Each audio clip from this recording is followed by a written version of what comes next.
कल वारंगल में रैली भी की है, उन्होंने कहा है कि टीआरएस के साथ Congress will not have any kind of alliance with TRS and he is campaigning here in Telangana and in Hyderabad. He met NSUI activist in Chanchalgoda jail also. How you see that Congress trying to gain ground here in Telangana? देखिए, कोई भी तेलंगाना को आ सकता है और तेलंगाना की खूबसूरती देखकर जा सकता है, इस पर कोई एतराज़ नहीं है हमारे को. मगर उन्होंने जो आए और उनको पता ही नहीं है कि क्या भाषण देना है. उनका एक वीडियो मीडिया में आया है कि वो पूछ रहे हैं कि बताइए क्या बोलना चाहिए.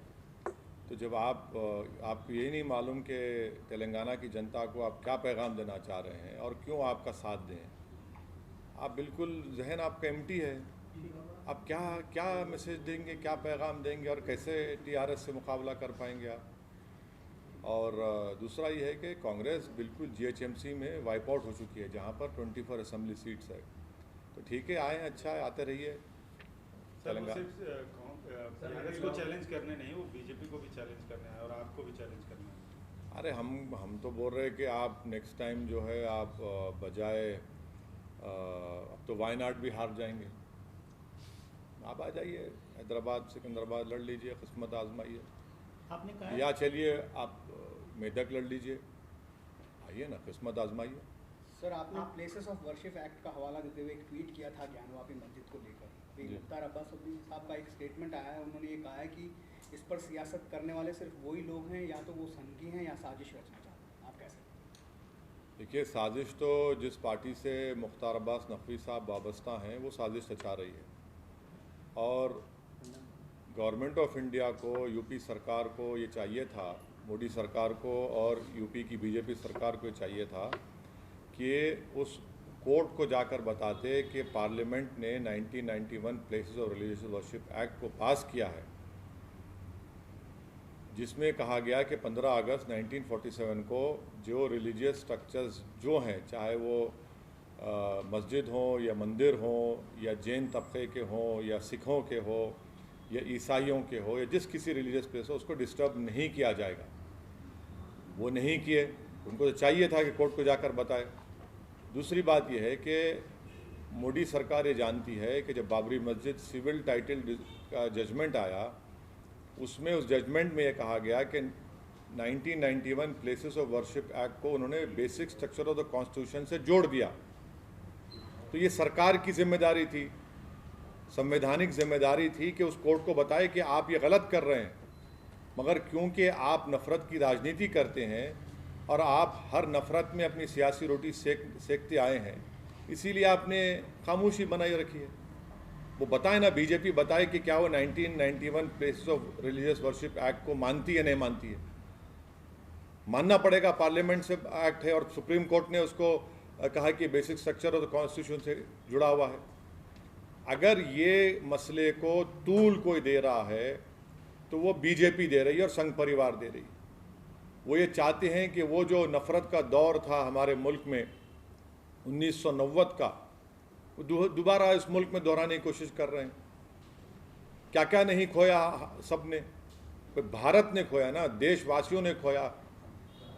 आप क्या फिर वो नफ़रत की फिजा को पैदा करना चाहते हैं क्या? खुलकर बोलिए. बीजेपी प्रधानमंत्री को बोलना चाहिए कि उनकी सरकार कमिटेड है 1991 places of religious worship act के लिए. क्यों नहीं बोलते प्रधानमंत्री? क्यों नहीं बोलते देश के home minister? Court monitored committee का, सर, कोर्ट मॉनिटर्ड कमेटी वो का गलत करना कहां तक जाए? बिल्कुल गलत है. क्योंकि जब पार्लियामेंट ने एक्ट पास कर दिया और जब सुप्रीम कोर्ट ने ये कह दिया कि वो एक्ट हमारे बेसिक स्ट्रक्चर का हिस्सा है, तो आप किस बुनियाद पर कर रहे हैं? आप लोअर कोर्ट को कोई इख्तियार हासिल ही नहीं है कि सुप्रीम कोर्ट के फैसले का वायलेशन करे, पार्लियामेंट के एक्ट का वायलेशन करे. किस बुनियाद पर कर रहे हैं आप? गलत फैसला है उस कोर्ट का. ये Mr. Urvaisi, you said that this survey might make a way for anti-Muslim violence. Now, what prompted you to make this alarming statement? Well, have we not learned the lessons of what happened pre-demolition and post-demolition of Babri Masjid? Why have we not learned a lesson from the same so-called survey that was done, that was completely rejected as biased by the Supreme Court? In the final title dispute, Supreme Court said it has no relevance. why is it that the BJP is hell and Sangh Parivar is hell bent on creating the same atmosphere in our country which existed pre-demolition of Babri Masjid and post-demolition Babri Masjid? And why isn't the BJP government discharging its constitutional duty by saying to the court that we will abide by the 1991 Act which was passed by the Parliament, and the Supreme Court in the final judgment of Babri Masjid civil dispute have categorically stated in the judgment that places of worship, religious places of 1991 Act is part of the basic structure of the Constitution. What sort of nonsense is being played over here? The government should have discharged the constitutional duty immediately. And that is why I am opposing that so-called survey and order of that court. The lower court cannot go beyond what the Supreme Court has clearly laid down. The lower court must follow the act of the Parliament. So you believe, sir, after Ayodhya, Kashi and Mathura is next target or next on agenda of BJP, sir? If you remember the press conference which was held after the final judgment was given by the Honorable Supreme Court, you were present over there. Many of you were present over there, and I had stated that this will open the doors for future controversies, whether it is Kashi or Mathura. I had stated that. I have stated that on record. It is there for everyone to see and take it out. Sir, आप कह रहे हैं कि मुसलमानों के खिलाफ BJP ने ऐलान जंग शुरू कर दिया है और इसको काफ़ी जो है विवादित या भड़काऊ कहा जा रहा है, और साथ ही साथ कल आपने कहा कि जो मस्जिदें हैं उन पर अच्छा हाई रेजोल्यूशन कैमरा लगाइए और जो है रिकॉर्ड करिए। इससे आपको तकलीफ है क्या?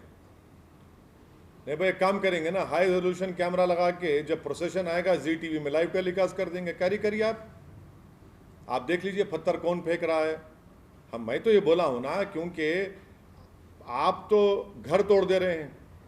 जिसका हाथ कटा हुआ है वसीम शेख का, उसका आपने कारोबार को बर्बाद कर दिया, पत्थर फेंका।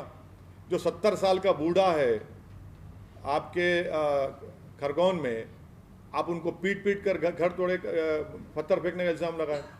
तो पूरे भारत के मुसलमानों से, बल्कि मंदिर के जिम्मेदारों से भी अपील कर रहा हूँ, जब कभी भी जिस किसी का प्रोसेशन जाएगा, चाहे मीलाद का प्रोसेशन हो, रामनवमी का हो, हनुमान जयंती का हो, गणेश का हो, बोनाल का हो, जो कोई भी रिलीजियस प्रोसेशन जाएगा, कैमरा लगाइए हाई रेजोल्यूशन और फेसबुक पे लाइव टेलीकास्ट करिए, ताकि लोग देखें ना। पुलिस तो अंधी बन चुकी है, आंखों में पर्दा पड़ चुका है उनके, कि पत्थर फेंके। हर गड़बड़ मुसलमान करता है ना, और जब इंक्वायरी रिपोर्ट आती है उसमें झूठ साबित निकलता है कि भाई हुआ ही नहीं है। तो आप जोधपुर में एक वीडियो आप लोग देखे होंगे कि एक हजरत पुलिस के जिम्मेदार आदमी एक पट्टी बन रहे हैं जिस पर लाल रंग लगा हुआ है, पहले से वो जख्मी हो गए। अरे यार, ये तो बॉलीवुड हॉलीवुड के फिल्म स्टारों को पानी पिला देंगे अगर एक्टिंग करना शुरू करेंगे पिक्चरों में। तो एक और बात भी आप क्या मतलब क्या कर रहे हैं? Only one community is नहीं, I am saying that every religious places and especially the masjids and the dargahs, they must install these high resolutions cameras, and whenever a procession, religious procession is passing through those places of worship, they should open their Facebook website and do a live telecast. आप इस पे बात करते हैं लेकिन loud speaker पे क्यों नहीं बोलते हैं? हाँ, क्या बोलना है लाउड स्पीकर पे? इतना बड़ा लाउड स्पीकर बैठा हुआ आपके सामने, और क्या हूँ ना आपको। हैदराबाद के सुरूर नगर में जो घटना हुई, हालांकि उस पर आपने कुछ देर से ही कल आपका बयान आया, सवाल ये उठाए जा रहे हैं कि वैसी साहब ने बयान देने में इतनी देर क्यों की? और देखिए, एक बात सुनिए, एक बात सुनिए। मैं मीडिया के बोलने पर कब बोलूंगा, कैसे बोलूंगा, मीडिया डिक्टेट नहीं कर सकता ना। मीडिया के ग्लोरीफाइड एंकर्स मेरे को डिक्टेट कर सकते। मैं अपनी मर्जी के तहत बोलूंगा या नहीं बोलूंगा, और भाड़ में जाए वो मीडिया के एंकर्स जो मुझसे सवाल करते। उनमें हिम्मत नहीं है नरेंद्र मोदी से पूछने की, देश के प्रधानमंत्री से। उनके मुंह पे नरेंद्र मोदी का क्रिटिसिज्म नहीं आता, क्योंकि अगर बोलेंगे तो उनको मौत आ जाएगी, लखवा हो जाएगा, उनको फिट आ जाएंगे। लेकिन सर, अब ये कहा जा रहा है कि ये साजिश है बड़ी, एक परिवार का मसला नहीं है, एक बड़ी साजिश है, जानबूझकर इसको करने दिया गया ताकि एक डर पैदा किया जा सके कम्युनिटी के बीच में। आप ऐसे देखिए, अब एक बात समझिए आप, इस सरकार ने इमीडिएटली अरेस्ट किया और कहा कि स्पेशल कोर्ट का भी सोच रहे हैं और सरकार पूरी जस्टिस दिलाने की, इंसाफ दिलाने की बात कर रही है। मेरे को बताइए कि क्या इस दर्दनाक वाक़े के बाद क्या कोई कातिल की ताईद में खड़ा है? क्या कोई कातिल के लिए जुलूस निकाल रहा है? क्या कोई कातिल के लिए वकील रख रहा है? क्या कोई जाकर कातिल को फूल का हार पहना रहा है? आपको मिसाल दे रहा हूं, डिंडोरी मध्य प्रदेश में आसिफ एक नाम के लड़के ने ऐसे ही एक शादी की थी एक नॉन मुस्लिम लड़की से जिसका नाम साक्षी था। तो बीजेपी की सरकार ने आसिफ का घर तुड़वा दिया और उसके बाप का जो बिजनेस का दुकान थी उसको तुड़वा दिया। जबलपुर कोर्ट में जाकर उस लड़की को कहना पड़ा कि मैं अपनी मर्जी से शादी की। शर्म आनी चाहिए उन लोगों को जो इस तरह का सवाल असदुद्दीन ओवैसी से कर रहे हैं कि आप वो जबलपुर का क्यों नहीं दिखाते। और फिर आप वो भूल गए कि नोएडा में एक 17 साल के लड़के ने एक 13 साल की मुस्लिम लड़की से रेप किया, उसको अरेस्ट किया गया तो विश्व हिंदू परिषद के लोग जाके धरना दिए, उसको छुड़ा लिए। बताइए यहां पर कुछ हो रहा है? यहां पर तो रूल ऑफ लॉ इंप्लीमेंट हो रहा है और होता रहेगा। अच्छा सर, आप अपनी पब्लिक मीटिंग में और आप ईद मिलाद की, अच्छा नहीं कई मीटिंग्स में आप एक संदेश देते हैं यूथ को कि ऐसा न करिए वैसा न करिए, लेकिन जो ये घटना देखी गई, 4 लोग मिलकर सरेआम वहाँ से, मतलब हजारों लोग होंगे जो गुजरे होंगे, लेकिन किसी ने बचाया नहीं। आपकी कॉन्स्टिट्यूएंसी का मामला है, क्या समाज में इस तरह की क्या कहा आपने? आपकी आप एमपी है सर हैदराबाद के? मैं देखिए मेरे कॉन्स्टिट्यूंसी में है वो। नहीं, आपकी कॉन्स्टिट्यूंसी हाँ, आगे पहले क्लियर करो। आप हैदराबाद में नहीं है वो। आप पहले लेकिन आप हाँ जिम्मेदार हैदराबाद देखिए आप या तो ये बोल लीजिए कि हैदराबाद कॉन्स्टिट्यूंसी में हुआ या नहीं हुआ, बोलिए। आप जिम्मेदार हैं सर, आपकी बात जो है हजारों लाखों लोग सुनते हैं। अच्छा, मैं देखिए ऐसा है ना, देश का जिम्मेदार मैं हूँ, प्रधानमंत्री नहीं है। Thank you. मोदी जी नहीं है जिम्मेदार, मैं जिम्मेदार हूँ। बहुत शुक्रिया आपका, मैं आपका शुक्रगुजार हूँ कि देश की पूरी जिम्मेदारी आपने मेरे कमजोर कंधों पर डाल दी है, प्रधानमंत्री पर नहीं है, 56 इंच के सीने पर नहीं है, इस कमजोर सीने पर है। बहुत अच्छा है, मुबारकबाद। आप एक बात बोलते हैं कि ऐसा मत करिए,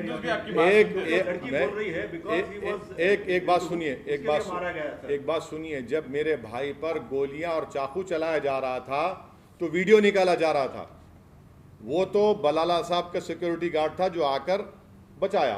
तो ये तो सोसाइटी में यही तो जो गिरावट आई है मोरालिटी की बोलिए या बुराई से मुकाबला करने के लिए, ये सोसाइटी के जो गिरावट आई है भाई। आप आज लोग सच की तहकीक नहीं कर रहे, झूठ की तहकीक कर रहे लोग। सॉरी, सच की तहकीक कर रहे, झूठ तो झूठ है ना। आप बिल्कुल सही कह रहे हो। अगर कोई एक दो जाकर उसको रोक देते तो शायद उसकी जान बच जाती, मगर कोई नहीं जाएगा, बस रिकॉर्डिंग करेंगे। अगर कल मुझ पर भी कोई गोलियां चलाएंगे, कोई पागल किस्म के नहीं बल्कि पढ़े लिखे लोग, रेडिकलाइज लोग, तो मेरा भी वीडियो निकालेंगे। ये तो सोसाइटी में गिरावट आ चुकी है। सर, हाल फिलहाल में बीजेपी के नेता, खासतौर पर तेलंगाना बीजेपी के नेता यह आरोप लगा रहे हैं, they are alleging that mass migration of Hindus happening from old city. They are continuously saying that there are several pockets. अरे छोड़िए ना, टाइम फिश हो गए। सर कुछ नहीं, कुछ जमीन पे कुछ हो ही नहीं रहा है, परेशान है, बोखलाहट का शिकार है। सर, आप राहुल गांधी पे भी रिस्पॉन्ड कर रहे थे, मतलब सर वो हाथरस जा सकते हैं, couldn't come and he is in Hyderabad. I am not his spokesperson, thankfully. And what about you, sir? You have so no, I have condemned it. I have condemned it unequally without ifs and buts. देश भर में कोई घटना ऐसी होती है तो आप वहाँ जाते हैं, पीड़ित की मदद करते हैं। कहाँ गए आप? अभी हाल में जहांगीरपुरी गए इसलिए गए जहांगीरपुरी क्योंकि वो स्टेट स्पॉन्सर्ड वायलेंस है। सुनिए, आप बहुत अच्छा सवाल किए। सुनिए, नहीं सुनिए, अरे आप बहुत सवाल करिए, मैं बैठता हूँ, भाग रहा कहाँ हूँ मैं? आपके लिए तो एयर कंडीशन खोल के बैठे हैं, गर्मी ना हो आपको। स्टेट स्पॉन्सर्ड वायलेंस होगा और एक इंडिविजुअल वायलेंस होता है। तो जो स्टेट स्पॉन्सर्ड वायलेंस होता है ना, वो तो स्टेट कर रही है ना, जिसको सुप्रीम कोर्ट को जाना पड़ा। सुप्रीम कोर्ट ने उसको स्टेटस को दिया। तो जो दिल्ली में हुआ स्टेट स्पॉन्सर्ड वायलेंस है जहांगीरपुरी में, जो सेंधवा में हुआ स्टेट स्पॉन्सर्ड वायलेंस है, जो खंडवा में हुआ स्टेट स्पॉन्सर्ड वायलेंस है, जो गुजरात में हिम्मतनगर में और खंबाट में वो स्टेट स्पॉन्सर्ड वायलेंस है जो तोड़ा गया। State sponsored. अच्छा, और एक चीज, इखलाक को मारने वालों को मंत्री उसके जनाजे पर फूल चढ़ाते हैं, गवर्नमेंट का आदमी है। और झारखंड में मारने वालों को कोर्ट सजाए मौत देता है, बेल होती है, तो एक्स मिनिस्टर जाकर उनका फूल माला से इस्तकबाल करते हैं। स्टेट स्पॉन्सर्ड है वो। आपके जिसको पकड़ा गया था राजस्थान में, रकबर को मारने वाले को, कोर्ट के ऊपर भगवा झंडा लगा दिया गया, निकाल नहीं सके, वो भी स्टेट का सपोर्ट था उनको। सर, एक बात, ये पॉपुलेशन के बारे में आपने कल कहा। बिल्कुल, आपको क्या लग रहा है मैं आसमान को कर रहा हूँ? सर, मैं ये पूछ रहा था पॉपुलेशन के बारे में बोलिए कि कल जिस प्रकार से आपने तकरीर की। कल आप national family health survey fifth report नहीं पढ़े? आप तो माशाल्लाह से ज्ञानी हैं, आप तो हर चीज पढ़ लेते हैं, आप तो हाथ भी पढ़ लेते हैं। अरे जब तो TFR रेट गिर चुका है तो फिर अब कौन सा लड़ाई लड़ेंगे लोग? मोदी सरकार कह रही TFR गिर गया, national family health survey fifth report कह रही है। हमेशा हम कह रहे हैं कि झूठ और झूठ का पलिंदा ये लोग करते हैं लोग। जब TFR रेट गिर रहा है तो फिर आपको अब कौन सा कानून बनाएंगे? अब आप, हम ये बताना चाह रहे हैं कि जो डेमोग्राफिक डिविडेंड भारत में है वो विश्व में किसी देश में नहीं है। कि आपकी 60% आबादी 40 साल से कम उम्र की, आप उनको रोजगार नहीं देना चाहते, आप सिर्फ नफरत की राजनीति कर रहे हैं, ध्यान बटाओ टेक्निक आप करते हैं। इस डेमोग्राफिक डिविडेंड कब तक लास्ट करेगा? 2040 तक लास्ट करेगा। आप जब उससे पहले इस्तेमाल करिए ना, इन लोगों को नौकरी दीजिए, कुछ करिए। सर, कल आपने यूनिफॉर्म सिविल कोड के बारे में मेंशन किया था आपके पब्लिक मीटिंग में, तो आप कह रहे थे कि ये पॉसिबल नहीं है, लेकिन यूपी में ये अब इसको मैंडेटरी करने वाले हैं, तो आप क्या करेंगे? इसके लिए कमेटी भी फॉर्म कर रहे हैं उत्तर तो हिंदू मैरिज एक्ट तो पार्लियामेंट से पास हुआ है ना, तो उसको आप क्या करेंगे? निकाल देंगे क्या? हाँ बताइए आप। हिंदू मैरिज एक्ट को आप, पार्लियामेंट का एक्ट है, उसको निकाल देंगे क्या? और दूसरी बात हमको बताइए, अच्छा सवाल किया आपने मैडम, आपने मेरे दिमाग के तारों को खोल दिया। अब आप ये बताइए कि ट्राइबल ग्रुप्स में उनका कस्टमरी राइट्स है, section 2 of Hindu marriage act, निकाल देंगे क्या? चैलेंज करता हूं, बताओ बीजेपी वाले, बताइए। अमित शाह बताओ, आसाम का चीफ मिनिस्टर, उत्तराखंड के चीफ मिनिस्टर, बताओ। अच्छा, और एक चीज, सप्तापति है, हिंदू शादी में सप्तापति जरूरी है, उसको रखेंगे निकालेंगे? आप बताइए हमको। ट्राइबल्स में पॉलीगेमी भी है और पॉलीएंड्री भी है, रखेंगे निकालेंगे आप? मेघालय, मिजोरम, नागालैंड में हमको कल्चरल राइट्स का प्रोटेक्शन हमने दिया, रखेंगे निकाल देंगे आप? और फिर दूसरा बताइए कि हिंदू अनडिवाइडेड फैमिली का रिबेट सिर्फ हिंदू को मिलता है, भाई मुसलमान, ईसाई, सिख को क्यों नहीं मिलता? और आपको मालूम, हिंदू अनडिवाइडेड फैमिली की वजह से it costed public exchequer in 2015 and 16 3064 crore. आप बताइए। अच्छा, क्या डायरेक्ट पार्ट 4 डायरेक्टिव प्रिंसिपल में क्या खाली आर्टिकल 44 है? शराब पे पाबंदी नहीं है? बंद करिए शराब को, बंद करिए शराब को। मेरा डिमांड है, डायरेक्टिव प्रिंसिपल में शराब को बंद करो। चलो, नहीं बंद करेंगे, क्योंकि जो आर्टिकल 44 की बात करते हैं वो शराब पे इसलिए बंद नहीं करेंगे क्योंकि शाम 6:30 बजे उनको टॉनिक लेना पड़ता, नहीं लिए तो गिर जाते वो लोग। उसके लिए मैं कहता हूं वो कुत्ते का पेशाब है, शराब नहीं है। माफ करना मेरी अनपार्लियामेंट्री लैंग्वेज को, मगर आप पाबंदी लगाइए शराब पर। आपने कहा कि डायरेक्टिव प्रिंसिपल में ये नहीं कहा गया कि देश में जो रिसोर्सेज हैं इक्विटेबल उसका डिस्ट्रीब्यूशन होना चाहिए? क्या ये बात सच नहीं है मोदी जी कि देश की 45% दौलत 10% लोगों के पास है? ये डायरेक्टिव प्रिंसिपल नहीं है, आर्टिकल 38 नहीं बोलता ये। और फिर जो 50% देश की आबादी, उसको खाली 6% देश की दौलत है। ये अच्छे दिन की बात किए थे मोदी जी आप, ये भी डायरेक्टिव प्रिंसिपल में है, वो अब उसकी बात नहीं करते। क्या डायरेक्टिव प्रिंसिपल में नहीं है कि एम्प्लॉयमेंट मिलना चाहिए? कितना एम्प्लॉयमेंट है भाई साहब अभी? कितना अनएम्प्लॉयमेंट है देश में? 7% करीब अनएम्प्लॉयमेंट हो चुका है। आप इस डायरेक्टिव प्रिंसिपल की बात नहीं करते। खाली 44 पकड़े हुए हैं। शराब पे पाबंदी आयद करिए, वेल्थ को इक्विटेबल डिस्ट्रीब्यूट करिए। उसी के लिए यूनिफॉर्म सिविल सर कोड है। इन सब सुधारों के साथ आप एक्सेप्ट कर लेंगे सर? क्या मतलब ये अब आपके नहीं, विरोधी ये कह रहे हमारा हैं कि हमारा अगर आपके सुनिए, धर्म में सर एक मिनट बस मैं पूरी कर लेता आप हूँ। पूछिए राघवन साहब, पूछिए। आप बेंगलुरु से आए, मैं पूछिए। ये कह रहा हूँ सर कि आपके विरोधी ये कह रहे हैं कि अगर आपके धर्म में सब कुछ ठीक है तो ओवैसी साहब के पेट में दर्द क्यों हो रहा है uniform civil code? Uniform civil code के बारे में बाबा साहब अम्बेडकर ने कहा था कि it should be volenti non mandatory. ये कॉन्स्टिट्यूंट असेंबली बाबा साहब ने कहा था। और बाबा साहब ने यह भी कहा था कि अगर आप फोर्सबली करेंगे मुसलमानों पे तो देश में अनारकी होगी, देश में अनारकी होगी। आप सजेशन देना चाहेंगे तो क्या सजेशन? हमारा मानना यह है कि यूनिफॉर्म सिविल कोड की जरूरत ही नहीं है इस देश की। इस देश की डाइवर्सिटी, इस देश की प्लुरलिज्म, इसकी खूबसूरती है। अच्छा, गोवा में आपकी सरकार है, हिमाचल में आपकी सरकार है, आप एग्रीकल्चर लैंड खरीद सकते हैं वहां पे हिमाचल में। गोवा में अगर किसी हिंदू बहन और भाई शादी होती है और हमारी उनकी वाइफ की उम्र 25 और 30 साल की होती है और बेटा या औलाद नहीं होते, दूसरी शादी कर सकते हैं। बताओ उस पर क्या बोलेंगे आप? नहीं, मुसलमान 2 करते 3। अच्छा, अभी सेंसस हो रहा ना, मैं चैलेंज करो, चलो सेंसस कर लो, किसके पास कितनी सेकंड वाइफ है ले लो, किसके पास कितनी मिस्ट्रेसेस हैं वो भी डाल दो कॉलम में, आप मालूम हो जाएगा वो भी। बोलो ना भाई, आप सब चीज लेके आओ ना दुनिया में। आप लिव इन रिलेशनशिप को अलाउ कर रहे,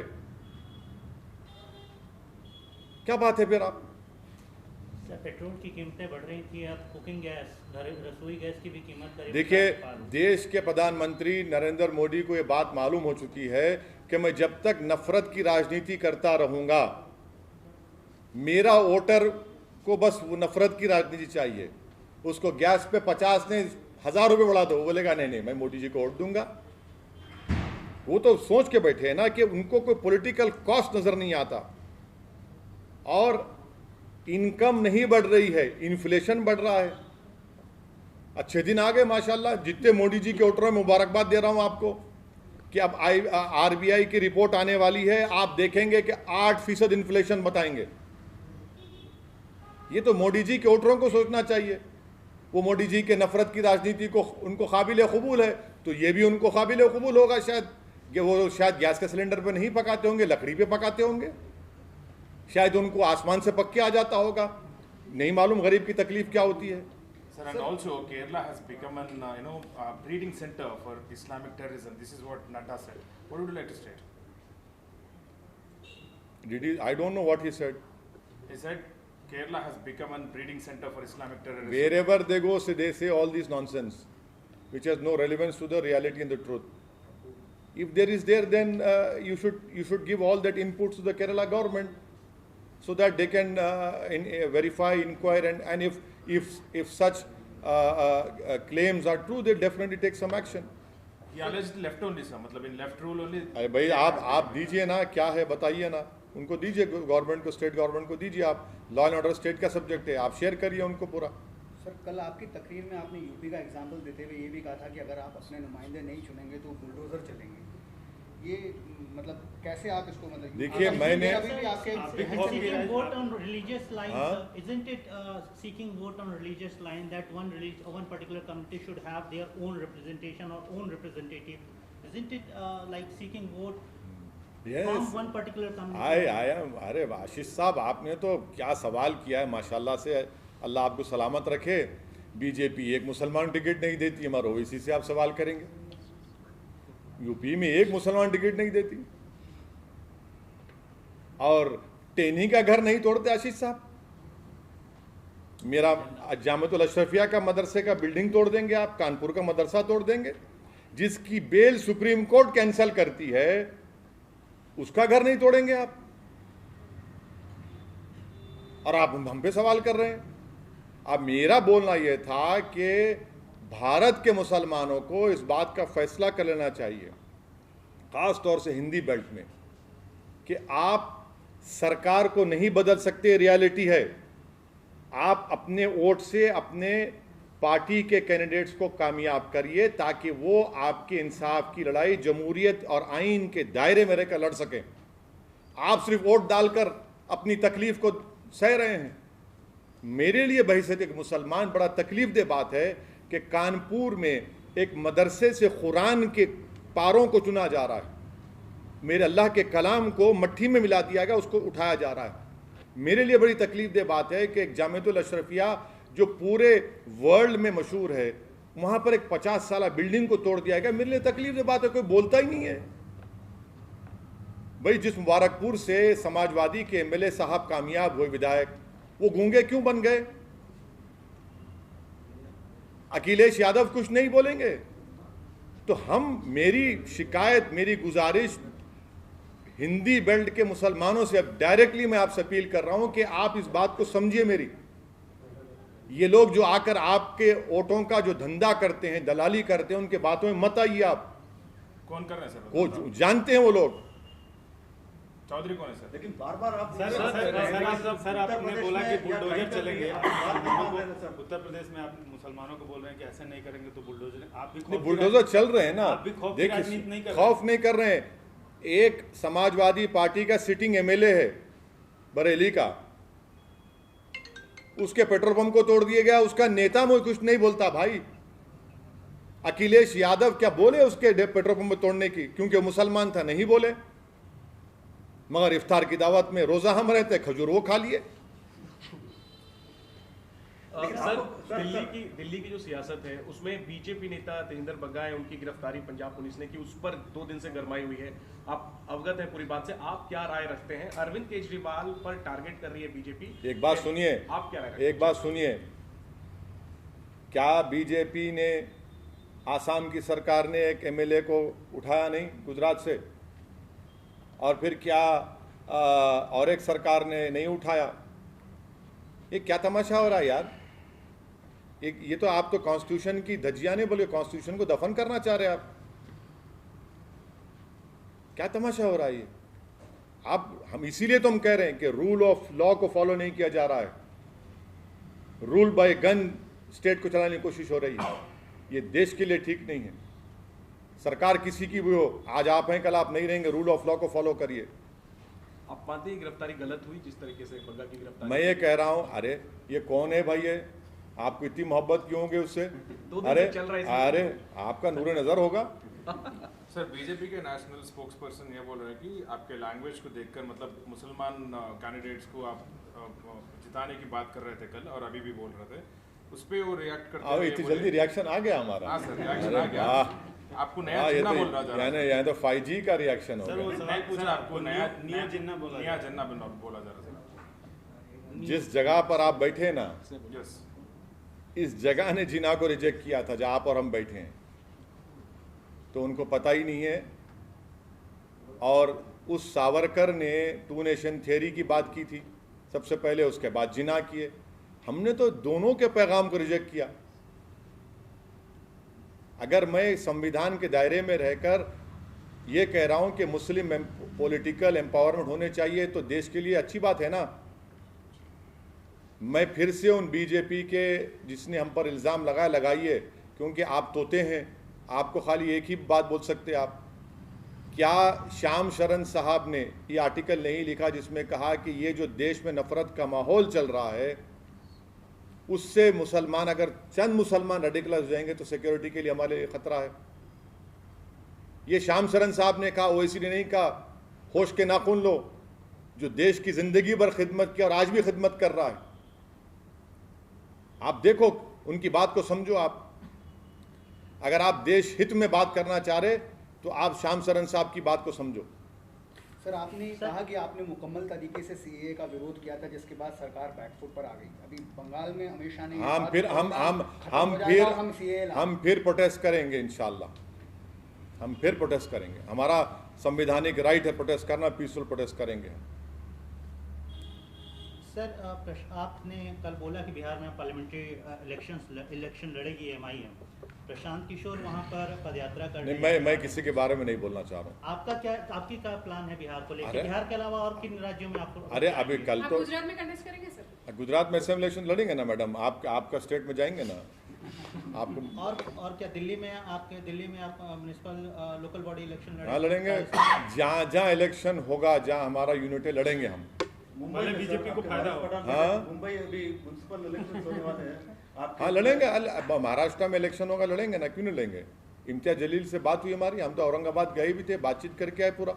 मुंबई का जो सबसे देखेंगे अभी तो उसका कब होता है वो डिसाइड करेंगे। बीजेपी को मदद करने के लिए बोला सर तो थोड़े लोग बोलते रहते हो, थोड़े ही लोग हैं दीवाने हैं, वो मुसलमानों को ये समझते हैं कि उनको डराओ और उनका वोट हासिल करो, उसके बाद उनका घर तोड़ दो, उनका वोट हासिल करो और वसीम शेख के जो हाथ कटे हुए हैं उसका बिजनेस को बर्बाद कर दो और गूंगे बन जाते हैं, एक लफ्ज़ नहीं बोलते। सेंधवा में 12 घरों को तोड़ दिया गया, कोई नहीं बोलता। खरगोन में 22 मुसलमानों के घर और झोपड़ियों को तोड़ा गया, कोई नहीं बोलता। बल्कि कांग्रेस के एक एक्स मुख्यमंत्री कह रहे हैं कि पत्थर फेंकने के पैसे मिलते मुसलमानों को, बेशर्मी से कहते हैं। यानी मैं अपना घर तोड़ाऊंगा, हमको कोई हमारे ईमान को खरीद सकता है पत्थर फेंकने के लिए? तो यही तो राजनीति हो रही है ना देश में। इसीलिए हम कह रहे हैं कि भारत के मुसलमानों को आज ये बात सोचने समझने की जरूरत है कि ये जो अंधेरी रात है लंबी रहने वाली है। इसीलिए हमको अपने नुमाइंदों को, अपने उम्मीदवारों को कामयाब करने से राजनीति मजबूत होगी, डेमोक्रेसी मजबूत होगी। ये बात बार बार कह रहे हैं, उत्तर प्रदेश में भी कह रहे हैं कि अपने नुमाइंदों को चुनिए, लेकिन एक भी सीट नहीं आई।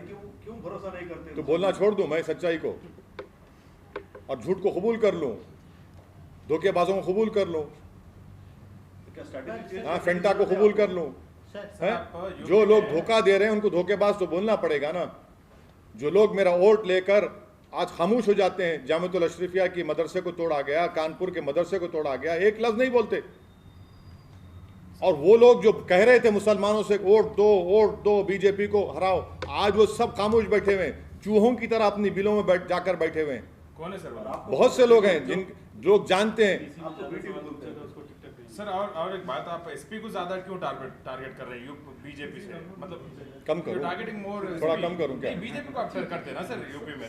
मैं आप बोलिए, थोड़ा कम कर देते हैं सर, बताइए सर, आप बोलिए, कम कर देंगे। अभी प्रेसिडेंट पोल्स भी आने वाले, आपको लगता है यूनाइटेड अपोजिशन? हमारे चीफ मिनिस्टर कोशिश कर रहे हैं, केसीआर साहब ये सवाल उनसे करिए, वो सब जगह गए हैं मिलने के लिए, महाराष्ट्र गए, झारखंड गए, और अब ये सवाल तो केसीआर अच्छा दे सकेंगे। लेकिन कांग्रेस कहती है कि वो टीआरएस के साथ नहीं, कभी कोई भी अलायंस नहीं करेगी, तो यूनाइटेड अपोजिशन फिर कैसे होगा? कांग्रेस की जरूरत ही नहीं है तेलंगाना में हमको। Thank you sir.